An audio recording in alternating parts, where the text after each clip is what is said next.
Okay. And tonight we're going to talk about herbology, the science of herbs. And it's very, very important, especially since it has become a fevered interest to most people because they found that maybe the modern medicine is not as effective as they would have wanted it or needed it to be for the circumstances that they were experiencing.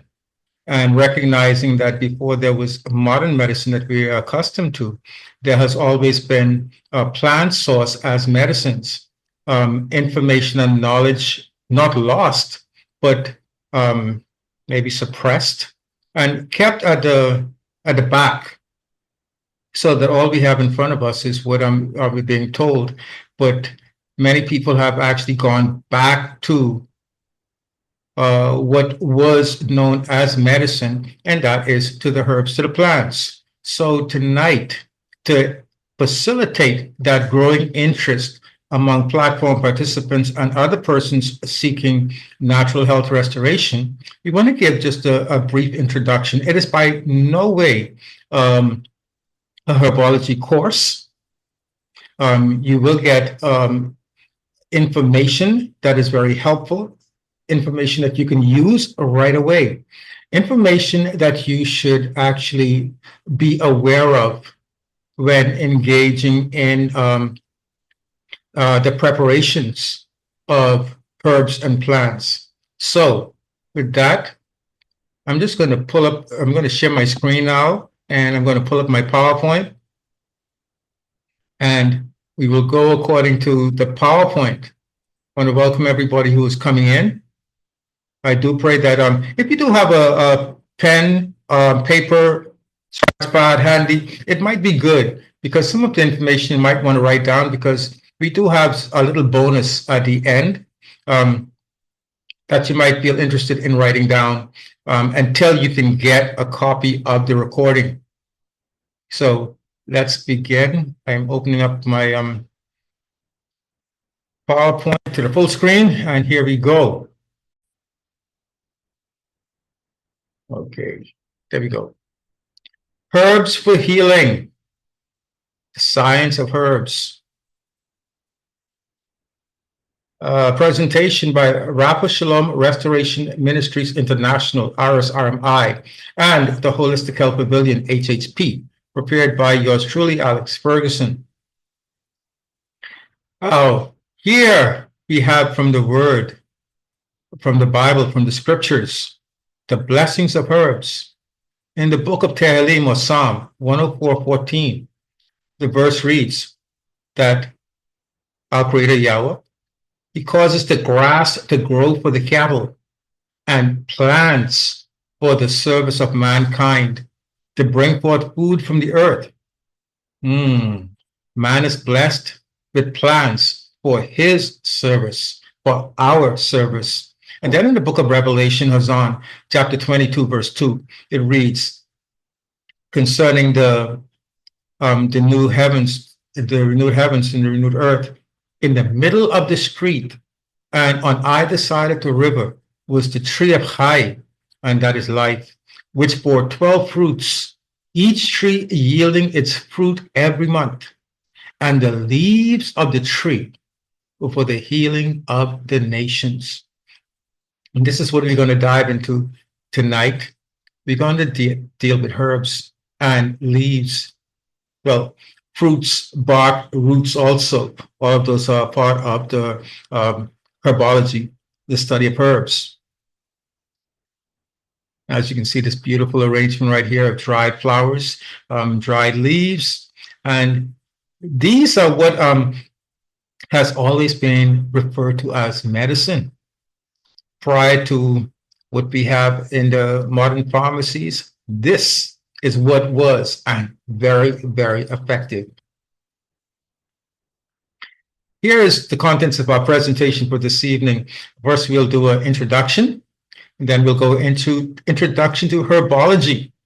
And I purposely put that bush medicine in brackets because I know that we have a lot of Caribbean persons on the platform and persons, even though in the United States or in Canada or UK, most are from Caribbean background and is very familiar with the term bush medicine. But what we call bush medicine as a side thing is a science, herbology. And once you, first of all, raise bush medicine, the term bush medicine, to the level of the science of herbology, so that we respect it for what it is. Yes. And as you will find out, bush medicine or herbology, which I will be referring to now, herbology has always been the practice for healing from time immemorial. Then we will look at therapeutic classifications of medicinal plants. And again, I must remind you, this is not an extensive course. It is an introduction. So we're going to give some of the therapeutic classification of medicinal plants, and then we'll look to identifying medicinal plants, ways that you can actually identify the nature of the plant while still in nature. And that is called signatures. We'll be looking at some plant signatures. Also, we have medicinal preparations, things to consider when preparing herbs as medicine. And then in closing, we have some bonus herbal recipes that you might want to write down. So let's get started. Herbology. Herbology is the study of plants and herbs and their use in treating health and well-being. This science formed the basis of what is referred to as traditional medicine. You might hear that term in circulation, traditional medicine. It majority of the times when being used is referring to herbal remedies as medicine. Here's an introduction for you. Most of us are familiar to some degree with the use of herbs as medicine. To many of the generations before us, our seniors, our, in some cases, fathers, mothers, grandparents, great-grandparents, these are the persons in the generations before us. Herbs were the only known and original form of medicine. The Caribbean peoples refer to the type of medicine as bush medicine, as I mentioned earlier, a name derived from the fact that it is medicine made from preparations of bush. Now, nonetheless, the process of using bush or herbs, that is leaves, stems, barks, flowers, roots, and sometimes sap of the plant, constitute a science called herbology. For thousands of years, herbs have been used to treat diseases. Records from the Egyptians, the Egyptian genius, that is, Imhotep. This guy, if you can do a research on Imhotep, the multidisciplinary genius of Egypt, designer of the step pyramid, was also a medical practitioner whose work is documented in the famous ancient medical document called the Smith's Papyrus. This is a medical document that was found by, I think the founder, his last name is Smith. That's why the papyrus is named after him, but definitely he did not compile the papyrus, he found it. The papyrus contains medicinal cures and surgical operations dating back some 4,000 years ago. And the herbology treatments is listed in that papyrus also, showing how far back the practice of using herbs for medicine goes. We also have Melech Shlomo, King Solomon of Israel, who was renowned as an astute botanist, knowing the identification and the medicinal value of thousands of plants. Yes, Shlomo was also a genius, and we know that because he asked Yahweh the wisdom and Yahweh piled it on him. Now, there's also the Greeks, Hippocrates, Dioscorides, and Galen. These are names of some Europe's medicinal herbalists. Africa, India, and American Indians have all contributed to the study of herbs also, recording or orally passing down knowledge of the healing power of herbs. The knowledge comes to us as traditions, examples. East Indian traditional medicine is called Ayurvedic medicine. And for the Chinese, it's called the TCM, traditional Chinese medicine. And these types of medicines are based on the traditional herbal approach that these cultures would have used. The folklore herbal traditions of most cultures are unique to plants that are in their particular environment. For instance, the environment that is in India and the plants growing in India is a lot, many of the plants are unique to the Indian environment, and the Indians have had a longer period of time to study the effects of these plants and know how to apply it now to make the medicine. Same thing with the Chinese, same thing with the American Indians, and the same thing with us in the Caribbean. Many of us in the Caribbean nations have plants that are unique to our environment, that our tradition is passed down to us as medicine, things that we should not take for granted, but we should go back into as much as possible. Herbal medicine was the only and dependable form, excuse the spelling there, form of medicine up until the 1800s Renaissance. That's the European Renaissance and the introduction of the germ theory. That is something that you might want to look up. The germ theory, that is the theory that all diseases are based on germs, and that created a whole cascade of what we now have come to know as modern medicine.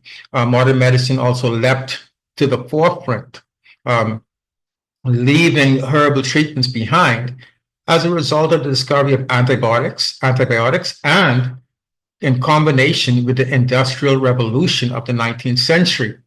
Many of the products of the Industrial Revolution became byproducts that were turned into pharmaceuticals that boosted pharmaceuticals in the modern era, and it's not slowed down since. Much is owed also to observing animal behavior and their choices of herb or grass to counter sicknesses. Years of observation combined with already acquired knowledge has given us medicines for illnesses. It is the synthesis of these natural occurring benefits in a laboratory, that is, when these naturally occurring benefits from the plants are identified, they are synthesized or duplicated. And when I say duplicated or replicated, not exactly, because they will never be as is the natural, but they try to replicate the active compounds to produce the same effect. And this is what has created the multi-billion-dollar pharmaceutical industry. The synthetic products, however, lack the stabilizing effects found in the natural plant products. It is the reason all synthesized pharmaceuticals has side effects, whereas in the natural, you would not find side effects for usage unless there's an overdosage of something. And we're going to talk about that later too.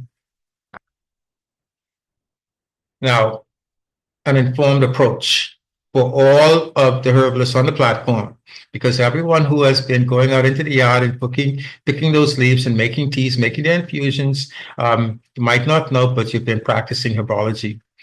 So as natural herbal medicine is the best way to go and what we should follow, it is important for us to understand using herbs individually, that is singularly, or in combination, that is with other herbs, can be very dangerous without important considerations. And these are some considerations that we should take into account. There are many YouTube channels with many persons promoting this plant or that leaf as being a cure-all, with persons taking what is said without further investigation. This approach has been landing many people in hospitals, and that is not an exaggeration. I have had clients come to me or that has consulted and has actually went overboard with the use of natural products and has placed them in very precarious medical situations. For an example, I had a client called from New Jersey who was suffering, had been diagnosed with hypothyroidism.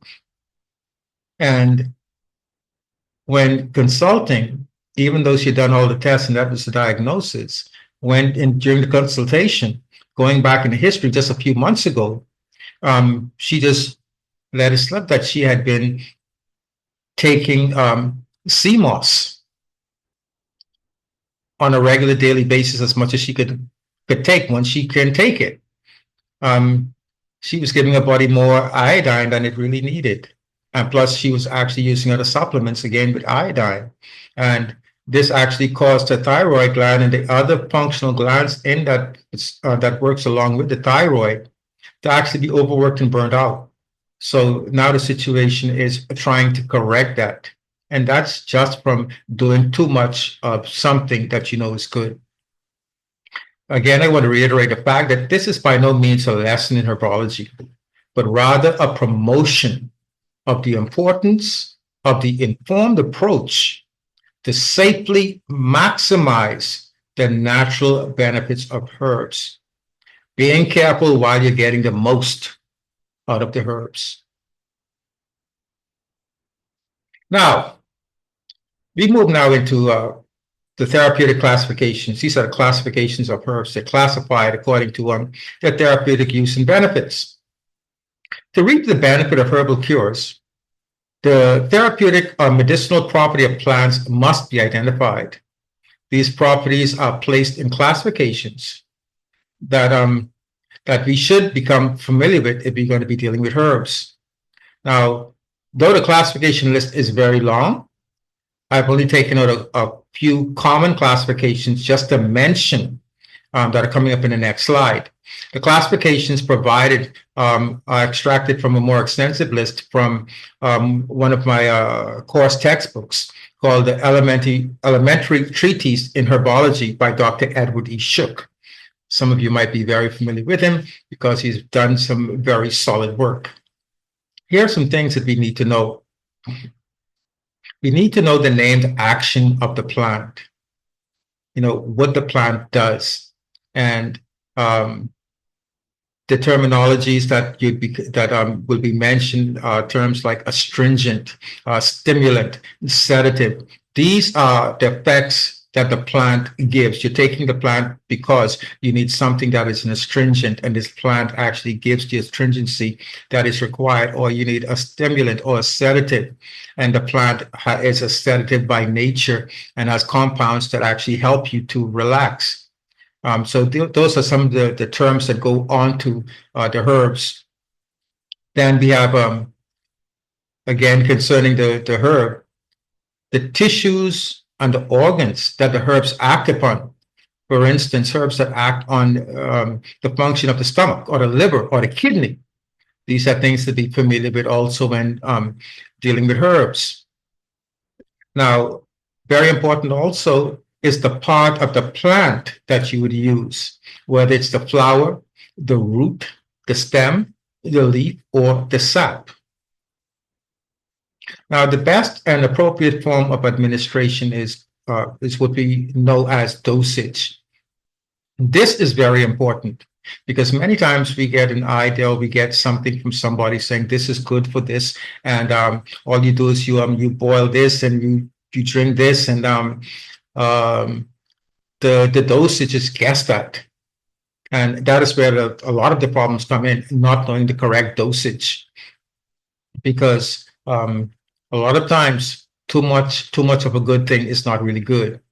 Okay, so understanding and knowing the dosage of the preparation that you have prepared to treat a condition, and then of course the preparation, the type of preparation needed for the plant to derive the maximum benefit from what is prepared for treatment. And types of preparation include infusions, decoctions, you have oils, and you have poultices, and so on And there's still more, but we're going to go into a few of those later on also. And then something very important, the indications and the contraindications. And that is when to use and when not to use. Okay. And these are some things that we really do need to know, because if we're using our backyard as our medicinal source, these are things that has to be in place that we should actually look at, research, come to an understanding before we start making and applying or using for ourselves or for others. Now, here are some of the classifications mentioned earlier by properties. And you'll see these, and you can actually, if you can get a copy of Dr. Shook's book, or you can actually Google properties of plants. If you can get something that is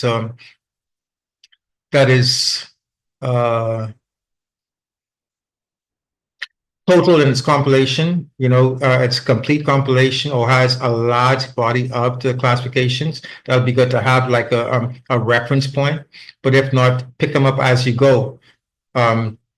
These terms are out there, and it's mean definitely knowing them is a plus. First term is alterative. A herb that is classified as an alterative means that it unmistakably alters a morbid disease. That is a disease that causes degeneration or breakdown.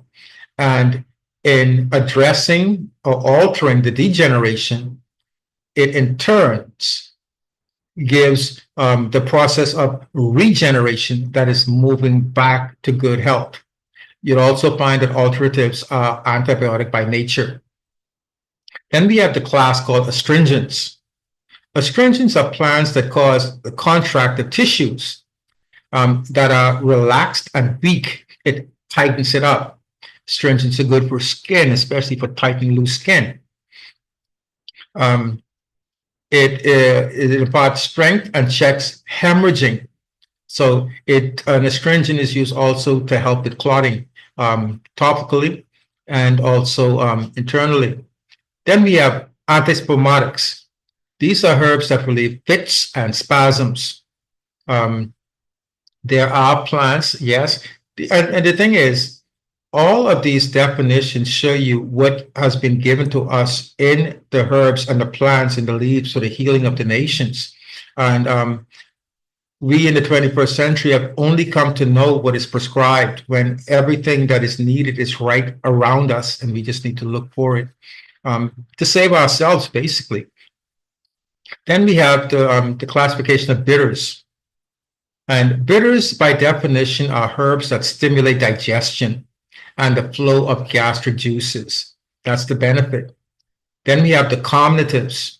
These are herbs containing volatile oils used to excite intestinal peristalsis. That is the movement of the large intestines, that weight-like movement that you get once you want to make a fast. It helps in the elimination process.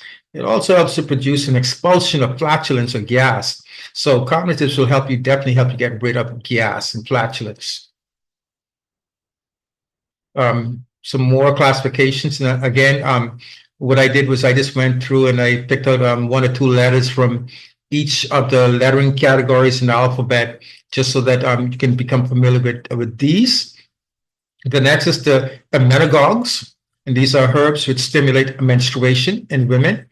Those who have difficult menstruation, you'd be looking for a plant that is an emmenagogue to use to assist with that.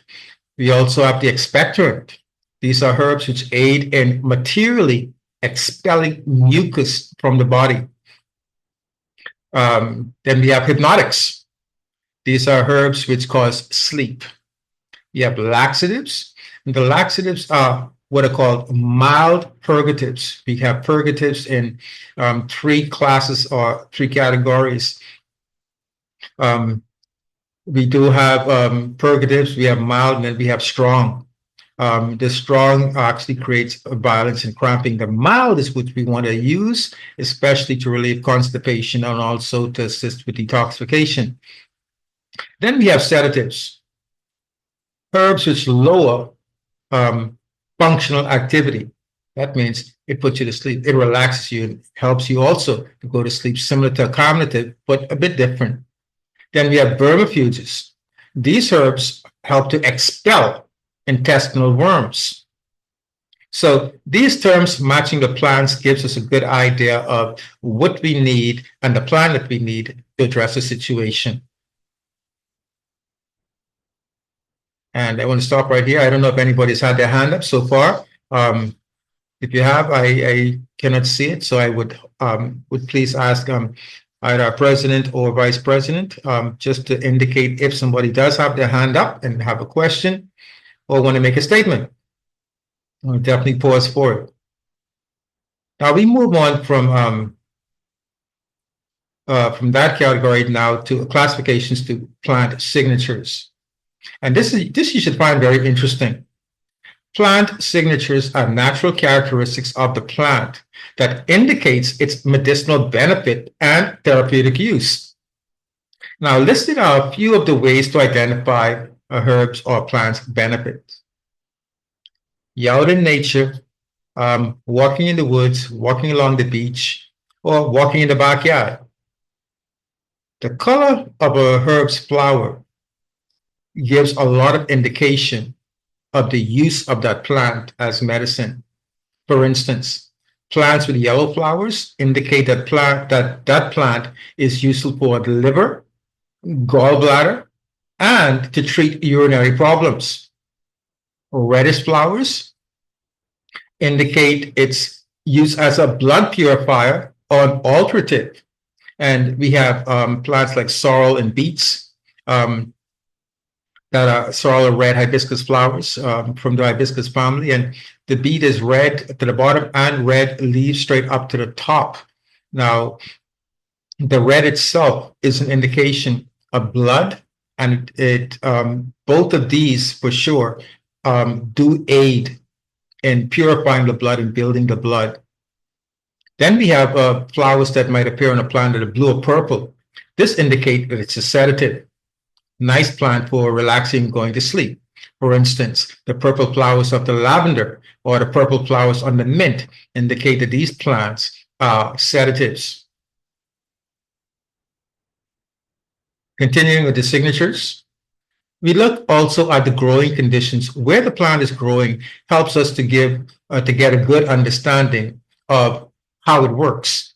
For instance, herbs that grow in gravelly areas indicate that the plants are used in treating illnesses involving stones. Yeah. So you have plants like Canca and or that's Spanish for stonebreaker, and the parsley. That is also both of them are used for actually breaking up gallstones, kidney stones, breaking up stones in the body. And that's they identify their signature is that they grow in stony, gravelly places. Where there's wet places, that indicates that it is a mucus expectorant. For instance, the bone set and the verbena. And these are mucus expectorants. They help to get mucus out of the body. And then also, another signature is the texture of the plant. Different textures indicate different uses. Herbs that have a soft texture are good in treating swollen and inflamed areas and for chest disorders, like the plant of the mullein. I don't know if you know the mullein plant. The mullein plant, the leaf is very fleshy, almost like the life leaf also. I know that some of you are familiar with the life leaf. These are very fleshy. These are indications that these plants are good for treating inflammation. And then we look at herbs with thorns alongside. These are used in disorders with sharp pain. Yes, thorns cause sharp pain, and those thorns indicate that it will help to deal with sharp pain. And these plants like milk thistle and hawthorn are examples of these plants with these signatures. Now, medicinal preparations. I want to give you a general idea on how the dosage preparation is measured for individuals, and a lot has to do with age, with weight, and those are considerations. it is important to mention when dealing with herbs, like foods, the knowledge of known allergies. It's very important. You have to know what you're allergic to ensure that you don't cause an allergic flare-up. Just like you do with food, do the same when actually with herbs. And the only way that you probably know is either through allergy testing or just by trial and error. Okay, but remember the reaction that your body does have if it's trial and error. Remember the reaction that your body does have and mark it so that if you try it again and that reaction happens, then you know that you need to stay away from it.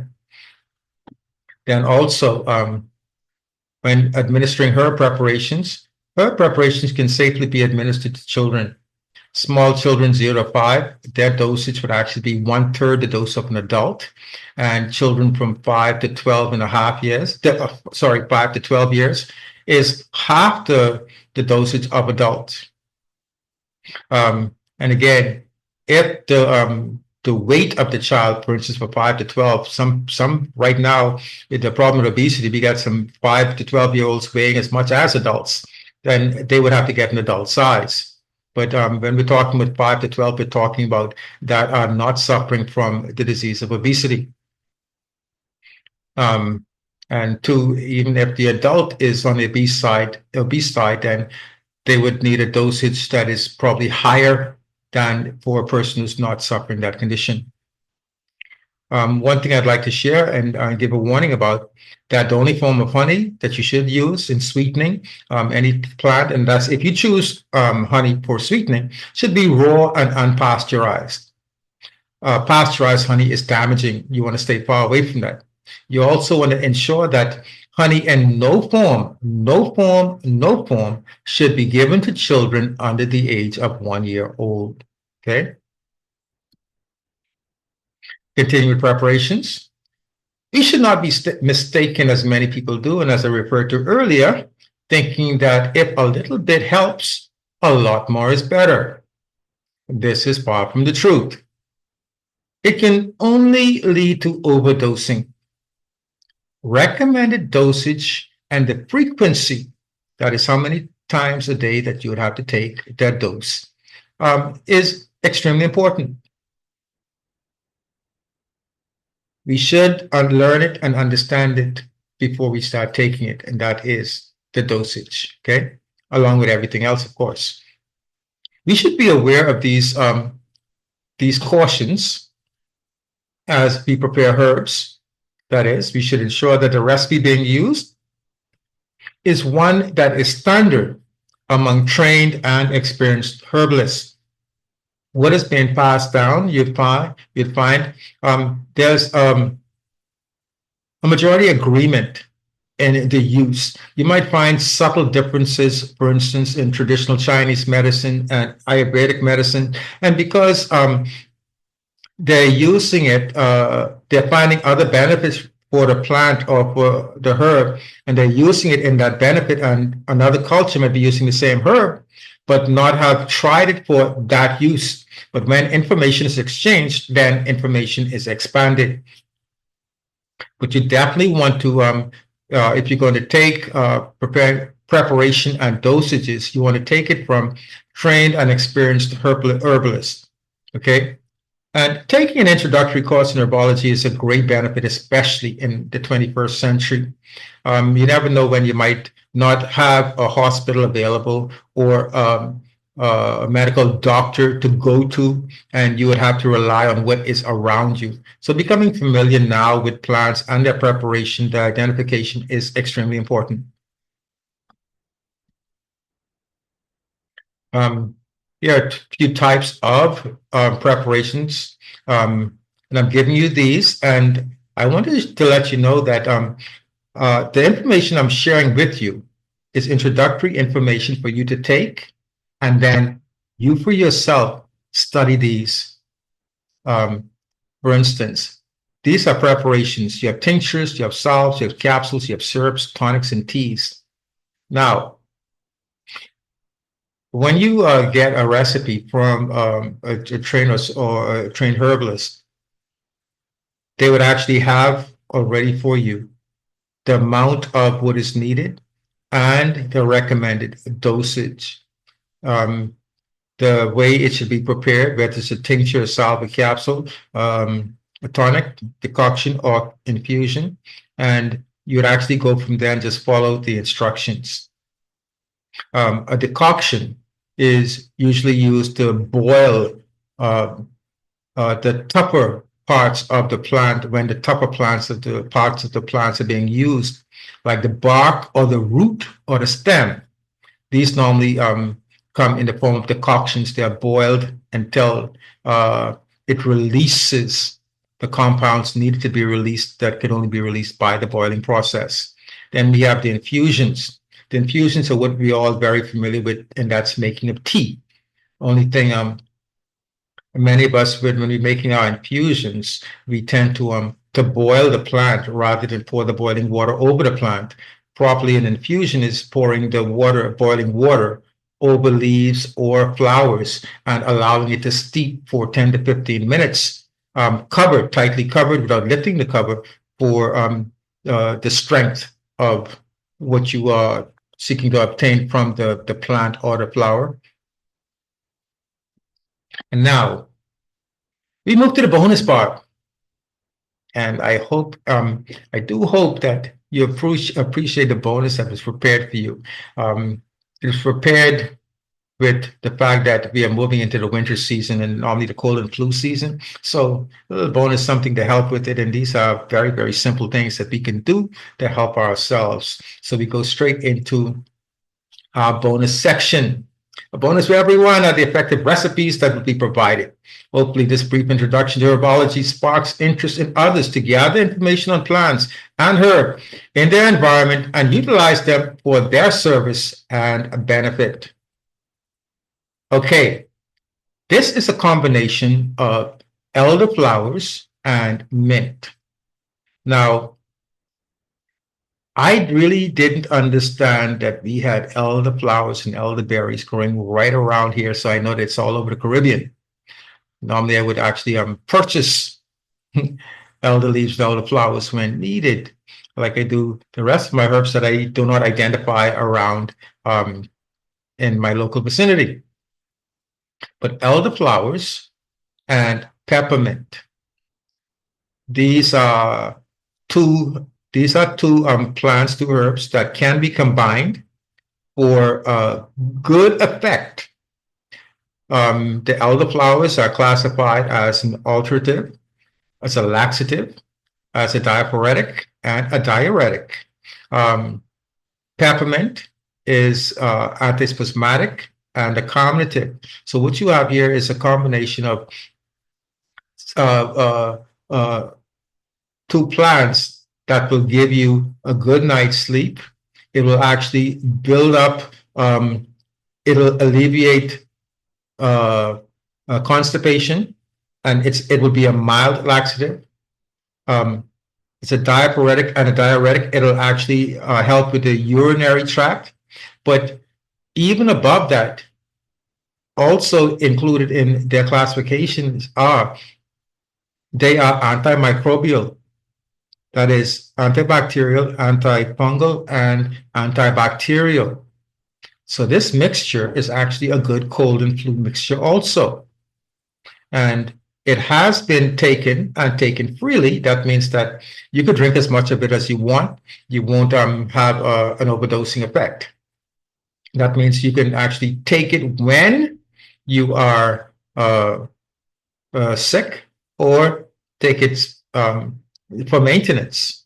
Okay, but this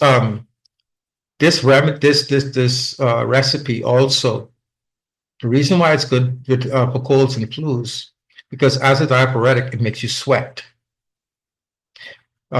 Take a person with a cold and flu, taking this mixture, about a pint, lie covered, completely covered, to keep the heat of the body in and allow the body to sweat.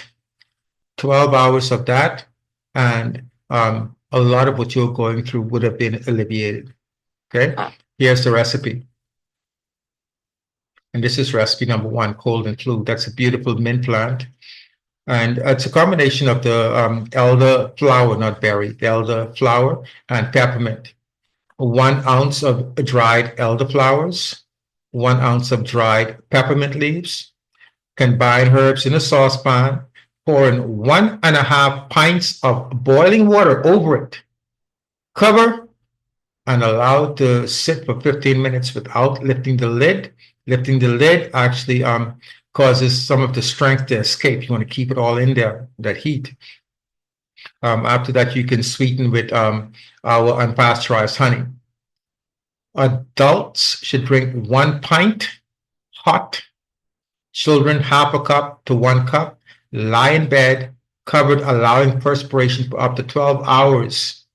And that should shorten the stay of that uncomfortable cold or flu. Okay, we go to our second recipe, and this is a famous garlic. Garlic, properties of garlic. Garlic is a stimulant, it's a carminative, it's a diuretic, expectorant, anticatarrhal, and that's just another word for getting out the harsh cold, that deep colored cold. It's not just mucus, it is that catarrh, hardened mucus. It's also good for the digestive. It is an antiseptic. It's a disinfectant. It's a vermicide. That means it kills the worms. We in the terms given earlier, the term I gave was vermifuge. A vermifuge expels, but a vermicide kills. It is also an antibacterial, an antifungal, an antiviral. Three of them combined, it's antimicrobial. Now, garlic is being used to treat high blood pressure, clear pimples, abscesses, boils, carbuncles, ulcers, asthma, bronchitis, and more. Garlic is as old as civilization, basically, and its properties and medicinal properties were known from back then, and it has been heavily in use, not only in the kitchen, in the culinary exploits, but also as medicine. Again, it's used to treat high blood pressure because it clears, it has compounds that clears the arteries. Okay, so this is a very good recipe that you can keep on hand to deal with any one of these conditions that you might be going through. This also helps. I found that the garlic mixture, the recipe that I'm going to give you, the garlic syrup, is very, very helpful in the change of weather, especially moving into the winter season, the cold and flu season. It also helps to build the immune system. And this is the recipe for the garlic syrup. To make the garlic syrup, you need 1/2 pound of peeled garlic, juiced.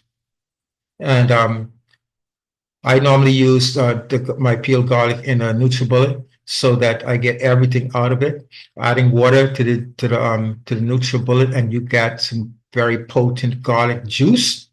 You add 1/4 purified water, 1 ounce of lemon juice, and I'm talking about squeezed lemon juice, the natural lemon juice, not the commercialized, and also 2 tablespoons of ginger juice.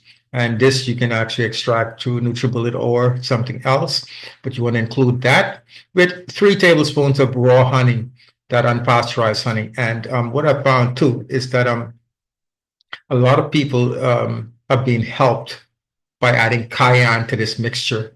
1 teaspoon of cayenne helps with blood pressure regulation.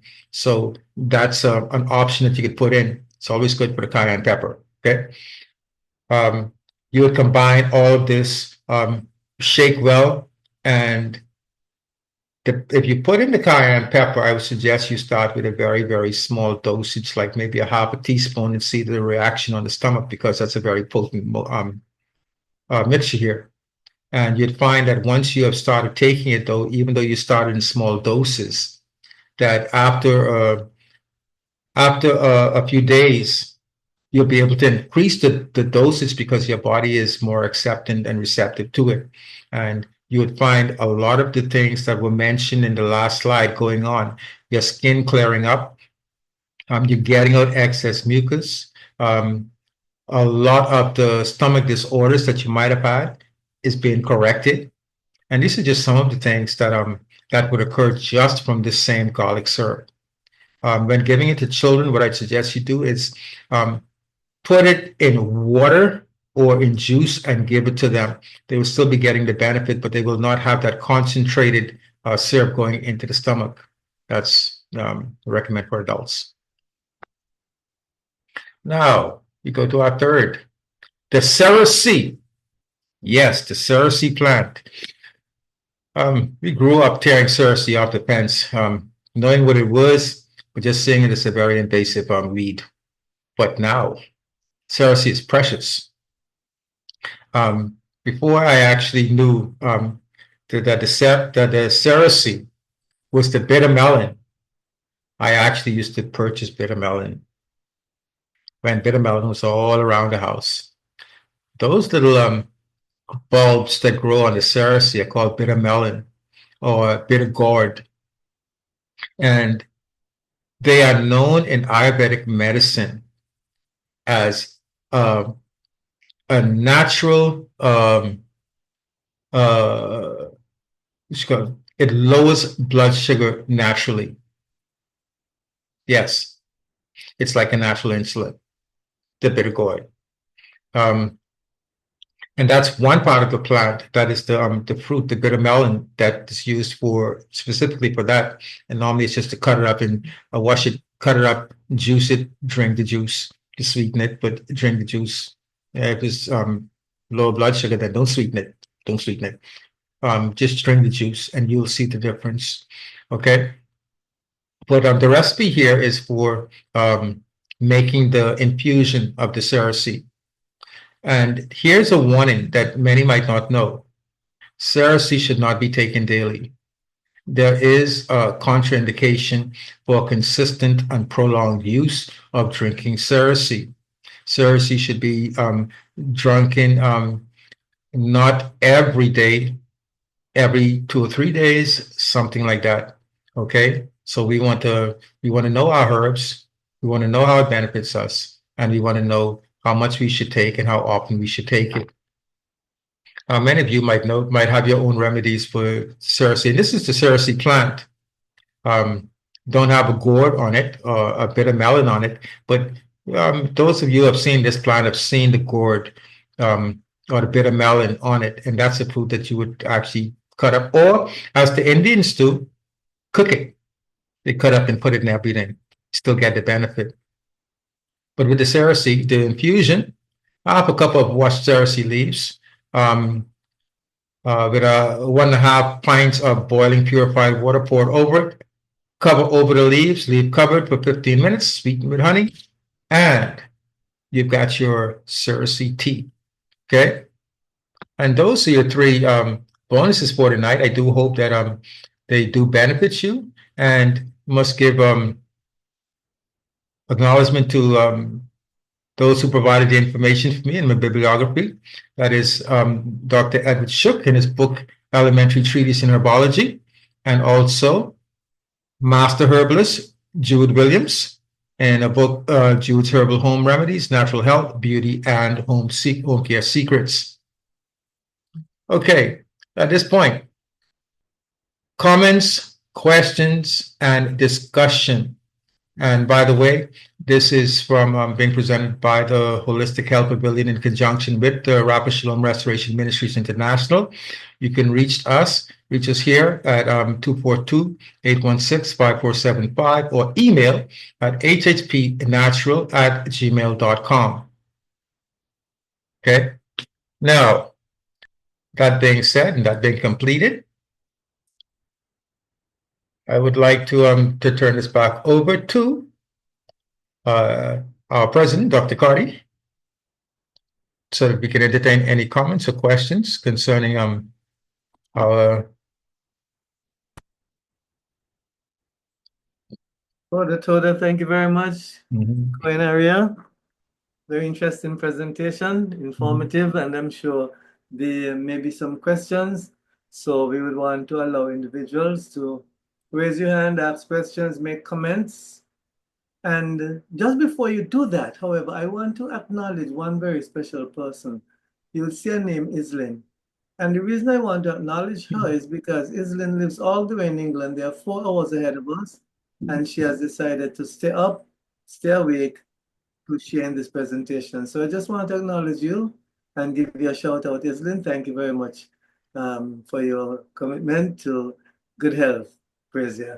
Dr. Carly, just before you go further, I must commend her also because when I came into the Zoom platform, she was already in with Brother DeVoe. That's impressive. That shows that she really wanted to be here. So I second that for you, Ms. Iceland. Thank you. Iceland. Okay. Yes. Yeah, thank you.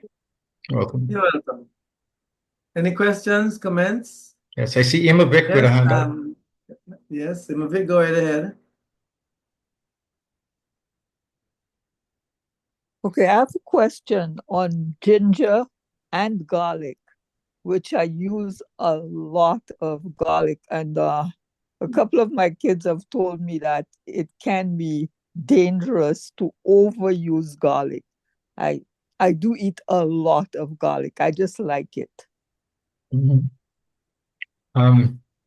To be honest with you, Emma Vick, I have never heard that you can overdo the garlic. I know of overdoing other things, but not the garlic. I don't know if Dr. Carty has heard something, or Nurse Juliet has heard something about uh, actually overdoing it with the garlic. But I've not heard that. Sorry. What about raw garlic? Yeah, I'm talking about in that state or cooked. Okay. Yeah, because normally just for maintenance, you would find recommendations for oil of garlic in capsule form and very high potency that you would continue to use for maintenance. Okay. And as for ginger, I know supposedly it lowers blood pressure or helps lower blood pressure. Can you use too much ginger in a day? I like ginger too. These are two things that I really like. Can you drink too many cups of ginger? Especially I have it with coconut milk. Okay. What I would say is that knowing that it would affect the blood pressure, you don't want to continue to do something that would take the blood pressure down too low. If that's the case, that is something that you would have to be careful of. If the herbs are indeed for a specific case, then you want to use it not to overdo it. You want to bring your blood pressure down, but you don't want to bring it down too low. You want to normalize it. So I think that would determine a lot about how much you use. That's why I asked, because it does not take down my blood pressure. I know a lot of people who say that if they have ginger, maybe even 4 or 5 days in a row, they'll get lightheaded, but it doesn't do that to me. Okay. Well, one thing I'd say, one thing I've learned, and one thing I do appreciate, every individual is unique. So what might be too much for someone else might not be too much for you, whereas it could be a different substance with somebody else and you again. But that is one of the things that about learning yourself, especially for allergies, learning your allergies so that you know what to take in, whether it's food or medicine, so that you don't set your allergy up and cause a situation. Yeah, I do have allergies, but not to ginger. It doesn't affect me negatively at all. Well, it's not necessarily negative, because taking down your blood pressure is not negative, but it doesn't do that to me. Okay. Yeah. Thank you. So enjoy your garlic and your ginger, Vivek. Thanks.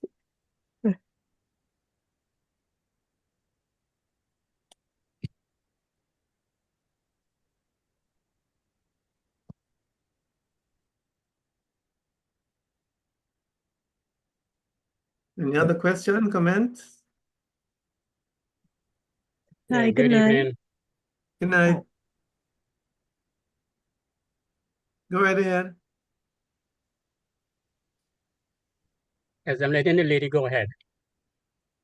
Oh, okay. Okay, thank you. Okay, good night. Yes. Sorry, I'm on my phone and I couldn't see the raise hand symbol. Sorry, I apologize. Hello, It's, can you hear me? yes, we yes, can go right hear you. ahead. Go Yes, right ahead, okay, Candy. yes, okay. So I was just saying, it's very informative, very interesting presentation. I learned a lot. Just a few, three things I would like to ask about. You remember last session I spoke about me being hypothyroid, Mhm. and I do use CMOS sometimes. So I was wondering how much is actually too much. Sometimes I use I make the gel with the CMOS, and sometimes I buy the powdered CMOS in the supermarket, which has a dose, like they say there's a little spoon in it, and they say like a spoon of that, and they give the, I don't know how much it actually has in it, Mhm. but how much is too much CMOS? Okay. Again, are you working with a naturopath in your area, or you are just taking the CMOS on your own? On my own, on my Okay. own. See, one of the things, Candy, is actually knowing the history of a case before making any type of recommendations like that. To say what is too much, you are already suffering from the condition of hypothyroidism. You don't want to do anything to complicate it. If there is a naturopath working with you, then that would be very good. They would have all of the information needed to actually give you good advice and recommendation on that. You Okay. understand? You All right. understand? Okay. Yeah, that's fine. That's fine. Yeah. You also mentioned sorrel. Yes. Is sorrel considered as like an alkaline herb, like that I can consume? Okay. Well, if sorrel is alkaline or not, I am not sure. However, and sorry for not having the information on whether it's alkaline or acid. I have material that I can find it out, but I'd have to search. But I have not known sorrel, me taking it personally, to have acidic effect. Okay. So All right. Can I I jump don't. in? Yes, sir. Go right Yes. ahead. Yes, soil is actually acidic. It In is. fact, yes, one of the main reasons is because of the oxalic acid content. Mm. And for that reason, I do sometimes warn females against that, because the oxalic acid combines with calcium in the bones. It leaches the calcium from the bones. And because women's bones are more porous than men, then it will tend to make the bones more brittle. And so it would be easy for them to get bone fractures and so on.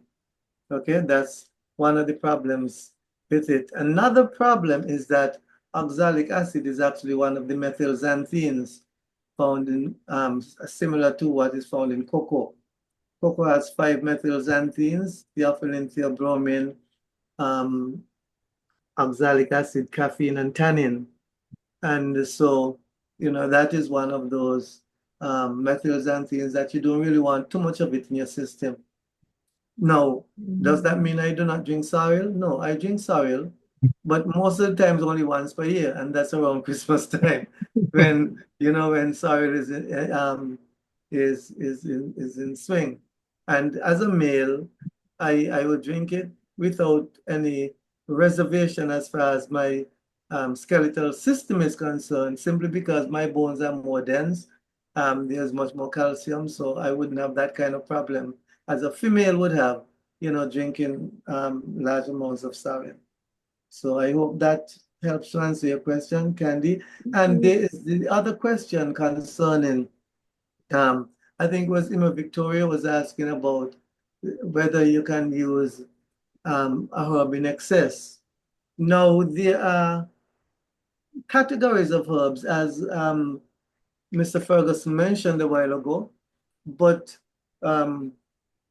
I would like to, in addition to the categories that he mentioned, give you 2 other categories. One, which would be referred to as mild herbs, and another category would be potent herbs. Now, the mild herbs, they could be taken in large quantities and you would not have any serious reaction.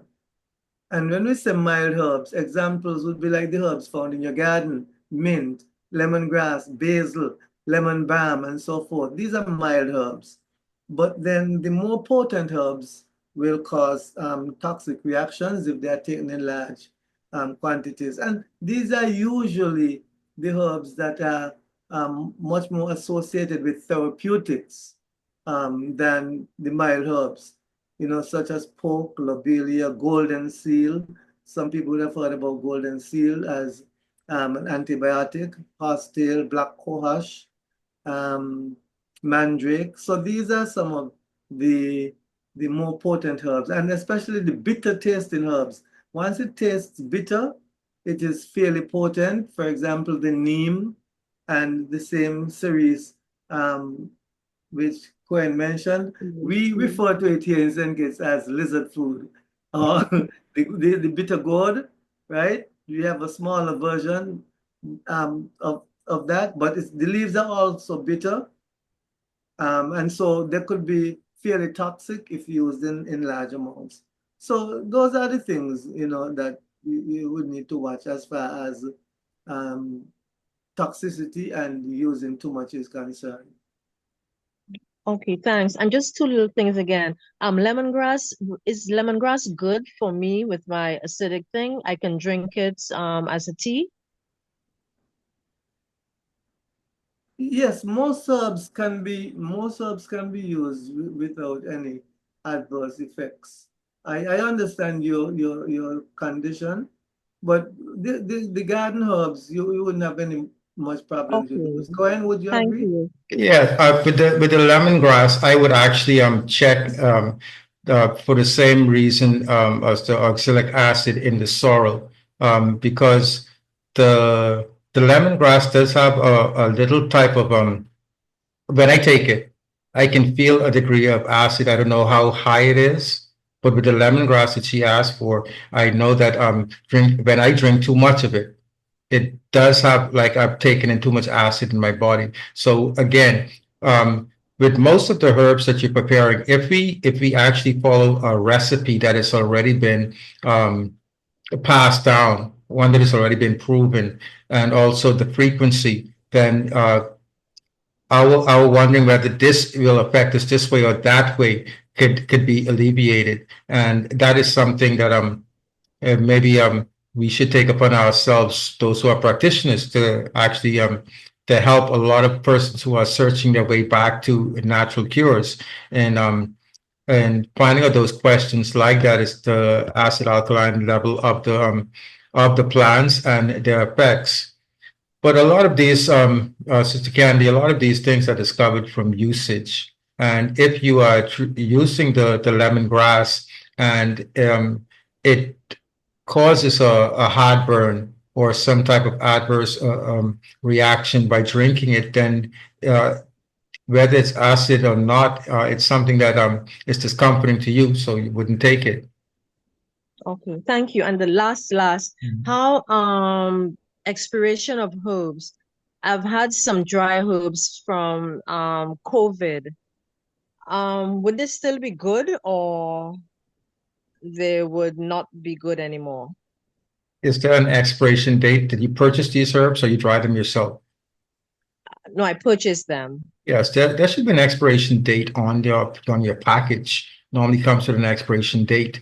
But if you're uncertain about anything like that you're taking in your body, I would discard it and start fresh. Okay. Okay, thank you. Thank you very, very much. You're welcome. Thank you. Okay. And I see our vice president has had a hand up for a long time. Miss Juliet? Everyone. Apologies. It's been too busy. I took a little break, but I'll try to catch up as I can. Praise, yeah. All right. Appreciate the presentation tonight. They're really very important. informative, and I learned a lot as well. And my one thing that catch my attention is the classification. One of the classification is astringents, and just would like to ask clarification if it says checking hemorrhage. You mentioned about hemorrhage. Does it promote hemorrhage or stop hemorrhage? No, it stops. It slows it Oh. down. Because remember, the property of astringency actually draws or tightens. So what it does, it acts like similar to clotting, not clotting, but similar to clotting and actually pulling together. Can you please give us examples of astringents? Okay, for instance, peppermint would be considered astringent.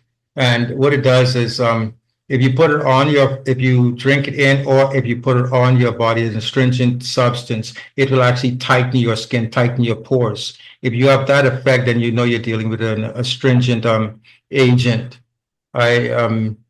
That is an example of what an astringent substance would do. It tightens, it pulls the tissue, tightens together. Now, if you're looking for an astringent effect with regards to hemorrhaging, I think we need to go look more at Dr. Shook's recommendation on the fact that it is an astringent fact and does aid with slowing down the hemorrhaging. Okay, I don't know if Dr. Cardi, there's something you want to add to that concerning astringency? You're quite correct. I do agree. But Nurse Juliet, I think, asked for some examples. So if you might be familiar with the yellow dock. Yellow dock would be an astringent. Yeah, ulcer, myrrh, blackberry.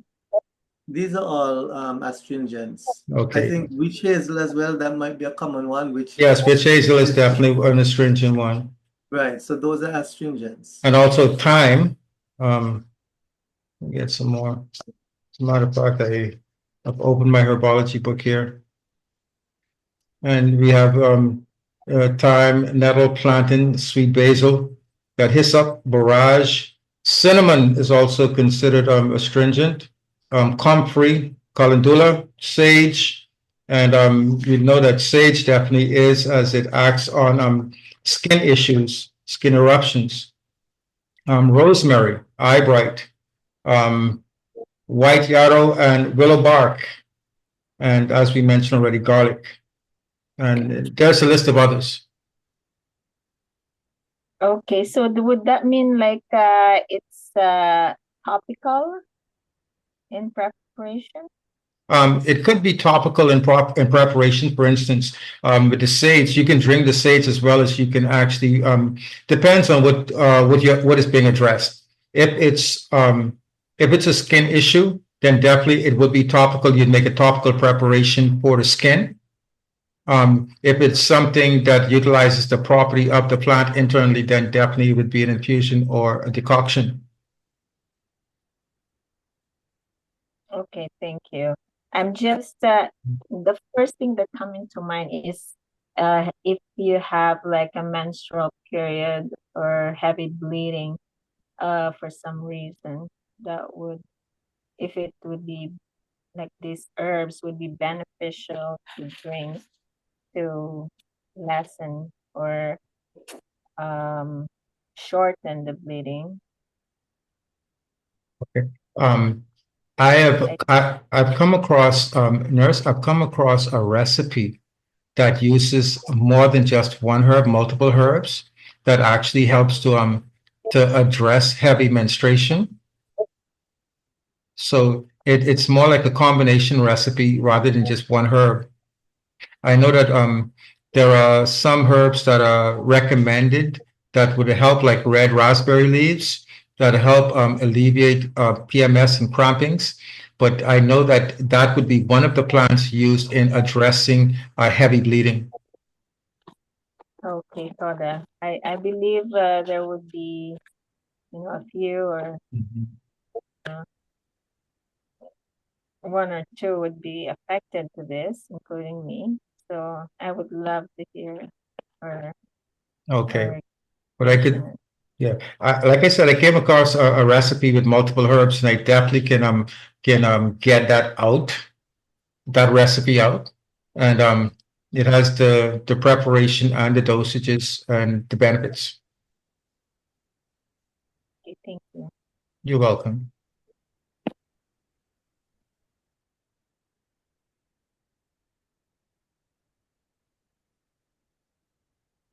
Okay. I'd like to recognize my family, Eleanor Williams, who's on tonight. Welcome, welcome, Eleanor. Thank you. Very interesting tonight. Mhm. Yes, yes. Nice to have you on. Thank you. Thank you. Okay. I also invited Wow. Michelle Walker on tonight.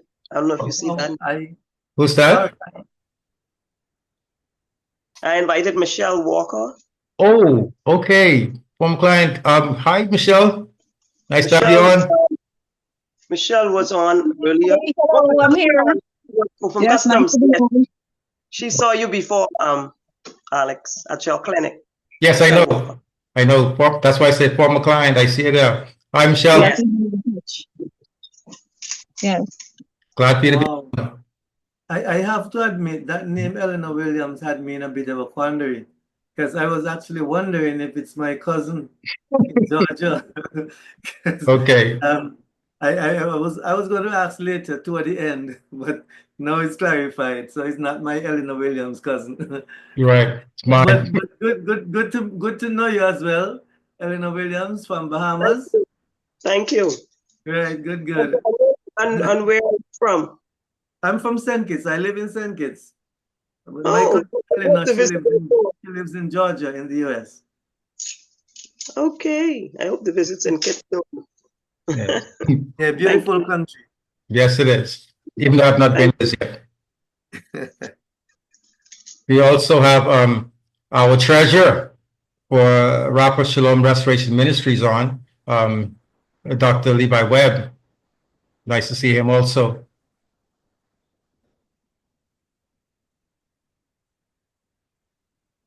I have one more question. Yes, ma'am. Okay, aloe vera.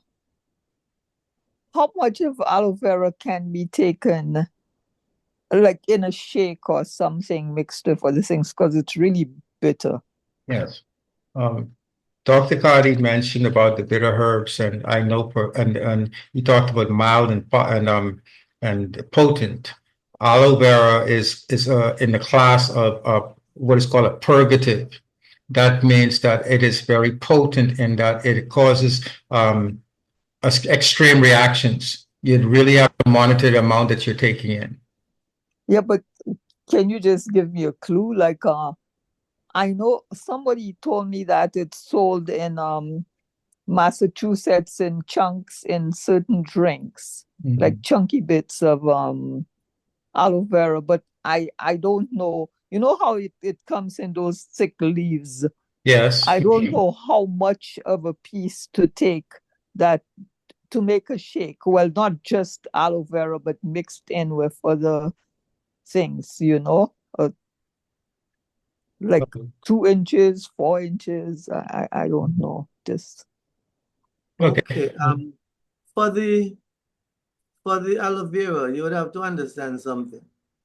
There is the gel, and then there's the outer skin. It is the outer skin that has the bitter component in it. It's a yellow substance that seeps out of the skin. That is what is bitter. the gel is bitter too, because I've scooped the gel and tasted it, and you know how it's like oozy and slippery and stuff. It's bitter. It is bitter.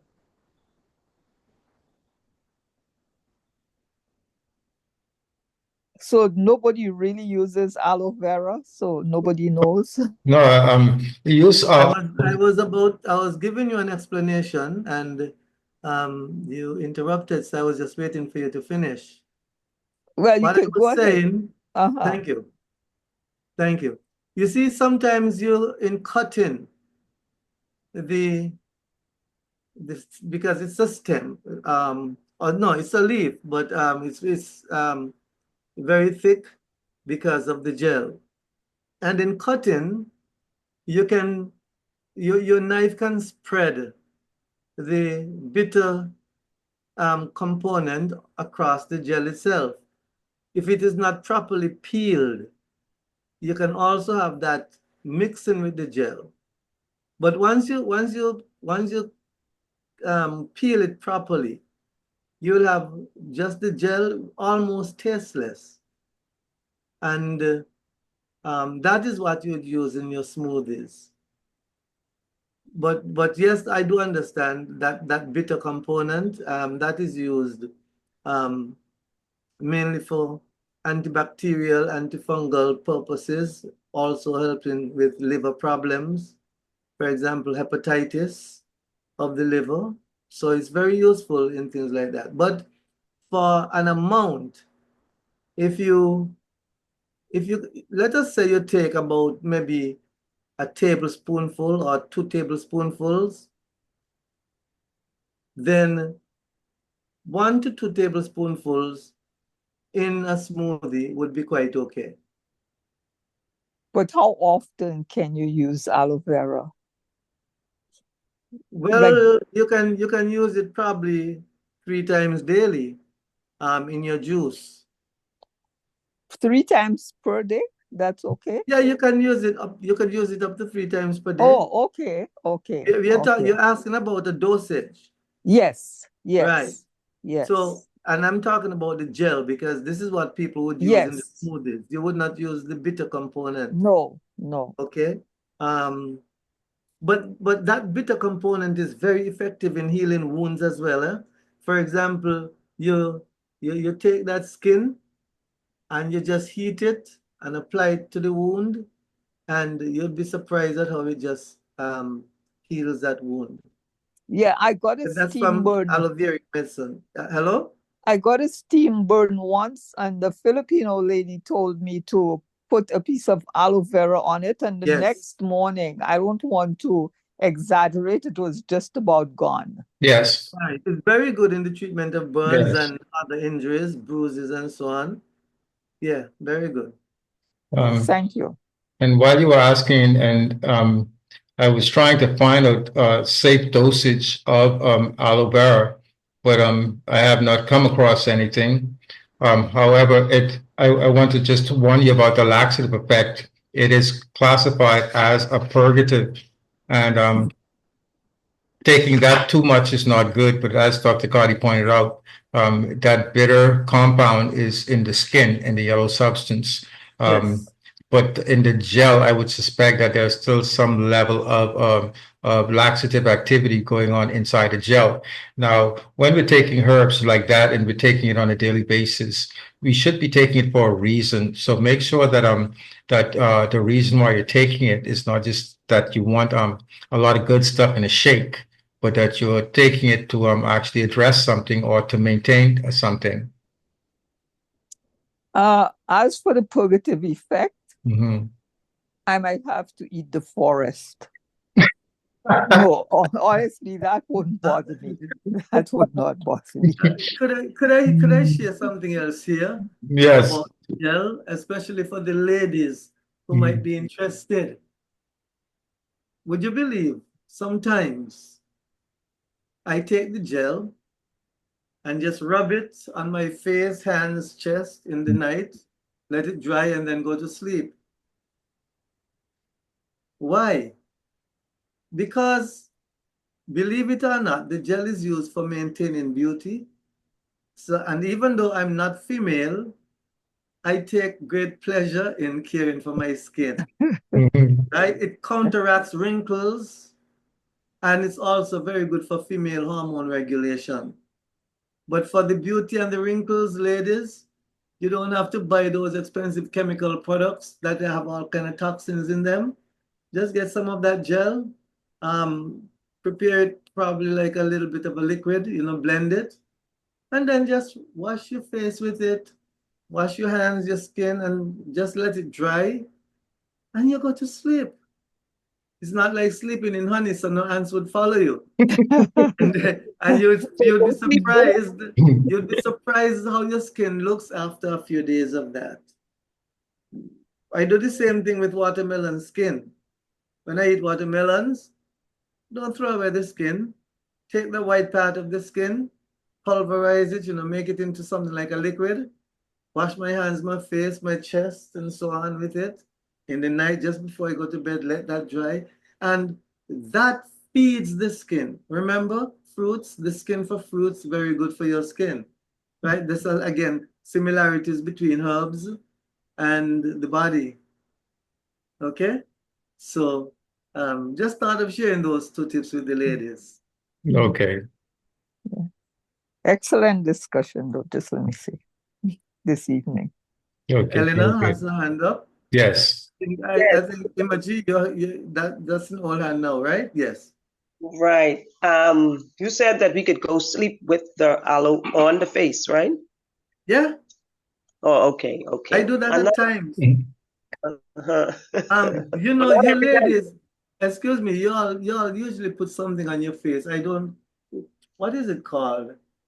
It's a I did rouge? that It's when I was young. a mask, I think, and A mask, right, mask. Mask.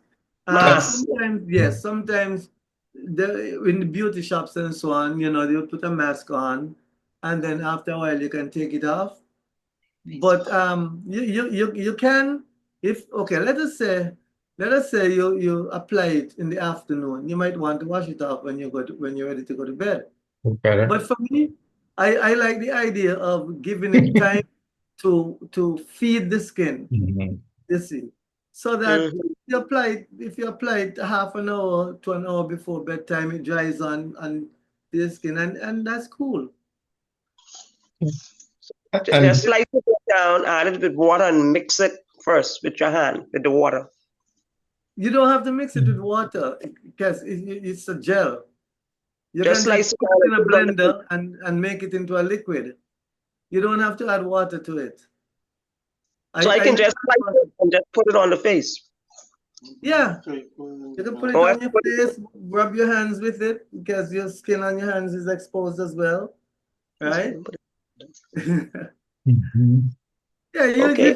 you just use your creativity. And also, Okay.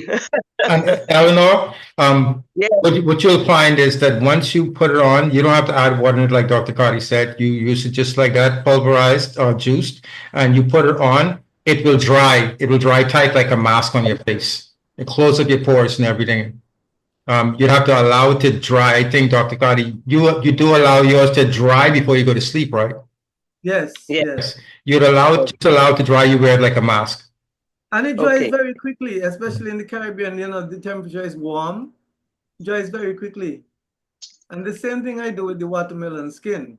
That white portion, which doesn't have any sugar, it doesn't have like the sweet of the pink area. So I get all of that pink out and I just use the white portion.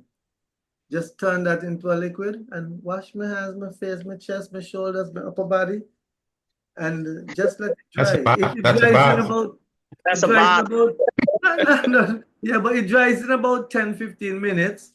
And that feeds your skin, during the time you're sleeping. You see. Yeah. I have another question, final question. I did not caught what the bitter lemon is for. That looks like a okra. Am I right? It looked actually, Eleanor, that is, the fruit of the cerasee? Yes, and hanging on the leaves sometime. Yes. Well, that is the bitter melon, okay? We have a version that is much smaller than that which grows in India, but it's the same plant. And the benefit of that bitter melon is it reduces blood sugar naturally. So where could you find bitter lemon here in Freeport? I used to buy it out of the food store, in particular across town and also Regal.